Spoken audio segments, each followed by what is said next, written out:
ताज्या बातम्या विचार नव्हे त्यासाठी सचोटी न्यूज चॅनल बघायलाच हवे।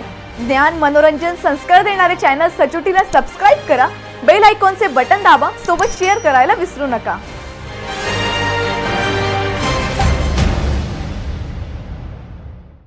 शालार्थ आयडी घोटाळ्याच्या चौकशीसाठी नेमलेल्या एसआयटी सचिव हारुण आतार हेच भ्रष्टाचारी असून त्यांच्या जागी नवीन IAS दर्जाच्या अधिकाऱ्याची नेमणूक व्हावी यासाठी भ्रष्टाचार निर्मूलन समितीच्या सदस्यांनी पुणे आयुक्त कार्यालयासमोर उपोषण केलंय।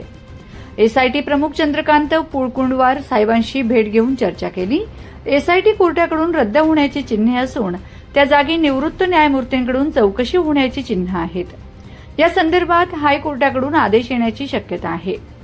एसआयटी सचिव हारुण आतार हे तोडपाणीचे सूत्रधार असल्याने मोठे मासे सुटून लहान संस्था चालक, मुख्याध्यापक, शिक्षक यांचा बळी जाणार आहे।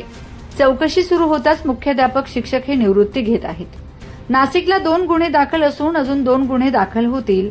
मकोका सह संघटित गुन्हेगारीची कलमे त्यात समाविष्ट होणार आहेत। त्यामुळे शरद शिंदे, डीडी पाटील, अॅडव्होकेट किरण पाटील यांचा जामीन रद्द होऊन पुन्हा अटक केली जाणार आहे।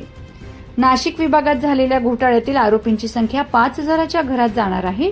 या घोटाळ्याची व्याप्ती लक्षात घेता तपास ईडीसह लाचलुचपत खात्याकडे द्यावा यासाठी भ्रष्टाचार निर्मूलन समितीने सुप्रीम कोर्टात धाव घेतली आहे।